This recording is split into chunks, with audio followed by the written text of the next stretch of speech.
अमरनाथ की यात्रा पे आतंकवादी सब कई बार गोलीबारी कर देते हैं, सब बम फोड़ देते हैं। इन आतंकवादियों को ये नहीं बुझाता है भारत में कैसे भी लड़वा दे एक दूसरे को। अपने से सोचो, अगर आतंकवादियों को भारत से दुश्मनी निकालती तो ये पंजाब पे भी अटैक कर सकते थे, राजस्थान पे भी अटैक कर सकते थे, हर जगह सेना है, अटैक कर सकते हैं, यहाँ भी अटैक कर सकते हैं। अभी देखो पहलगाम में जो हमला हुआ उसमें क्या रंग दिया गया कि पूछा गया किस धर्म के हो, मार दिया उसको।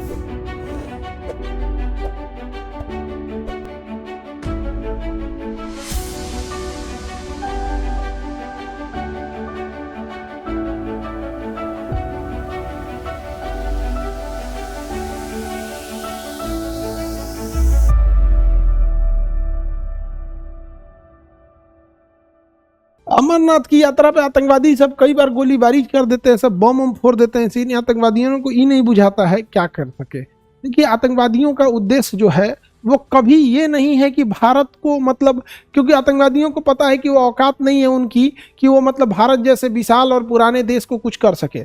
आतंकवादियों का उद्देश्य ये होता है कि भारत में कैसे भी ये लड़वा दे एक दूसरे को, भारत में कैसे भी लड़वा दे एक दूसरे को। अपने से सोचो, अगर आतंकवादियों को भारत से दुश्मनी निकालती तो ये पंजाब पे भी अटैक कर सकते थे, राजस्थान पे भी अटैक कर सकते थे, हर जगह सेना है, अटैक कर सकते हैं, यहाँ भी अटैक कर सकते हैं।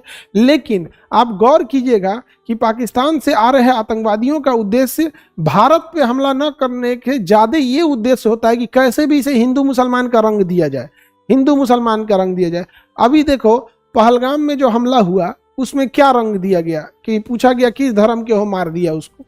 आप समझिए कि वो रंग क्या देना चाहता है, क्योंकि पाकिस्तान इसी बुनियाद पे बना ही था, लड़ाई झगड़ा करके। यहाँ पर समझ में आ गया कि नहीं आ गया है, लड़ाई झगड़ा करके ही बना ही था इसी पे। तो ये सब नीचताई है, उसकी मानसिकता है यहाँ पे। इनकी मानसिकता आप सुधार नहीं सकते हो। पाकिस्तान का एक ही इलाज है कि उसको मार डालिए, और कोई इलाज नहीं है।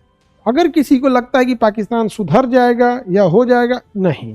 पाकिस्तान का इलाज जानता है बेंजामिन नेतन्याहू। पाकिस्तान का इलाज कौन जानता है? Benjamin Netanyahu. Benjamin Netanyahu Pakistan का इलाज जानता है। वहां पर मार के मुरब्बा बना दे, उसको सबको मारेंगे सब। अभी कतर को मारा है सबको, और इनकी औकात नहीं है कुछ कर सके।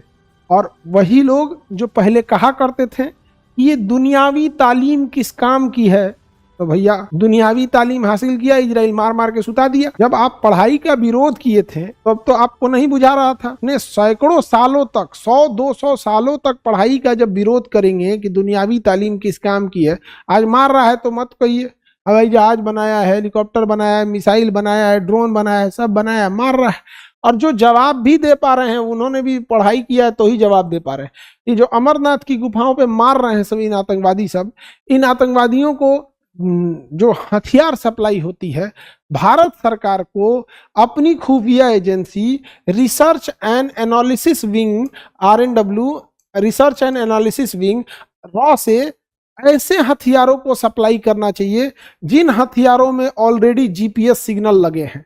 तो खुद ही जैसे आतंकवादी जहां ब्लैक मार्केट में खरीदते हैं सुनो, ऐसे हथियार यदि हम लोग सप्लाई कराने में सफल हो गए जिन बंदूक के हथियारों में कहीं छोटा सा GPS सिग्नल लगा हो, छोटा सा GPS सिग्नल लगा हो कहीं से, जिससे ये पता चल जाएगा कि आतंकवादी बंदूक लेके कहां जा रहे हैं, क्योंकि कहीं ना कहीं से तो ये आतंकवादी बंदूक खरीदते ही होंगे वहां पर। दूसरा कि इन्हें जो बंदूक की गोलियां सप्लाई की जाती हैं, अगर बंदूक की गोली को पानी में उबाल दीजिएगा तो बंदूक की गोली फायर नहीं होगी। तो जो गोलियां सप्लाई की जाती हैं उसमें से या तो गोलियों को जो ब्लैक मार्केट में बेच रहा है वहां चुपके से जाके अपने ही एजेंट को, क्योंकि ये जो होता है समझा है, तो उनके थ्रू अगर सप्लाई किया जाए तो गोलियां नकली आ जाएंगी। या गोलियों का अगर साइज बड़ा कर दिया जाए, हल्का सा पता नहीं चलेगा तो मारेगा तो बंदूक के अंदर ही फट जाएगा। तो बहुत सारे उपाय हो सकते हैं यहाँ, क्योंकि पाकिस्तान ऐसे नहीं सुधर सकता है। अभी देखिए सऊदी अरब से इसने रक्षा समझौता कर लिया,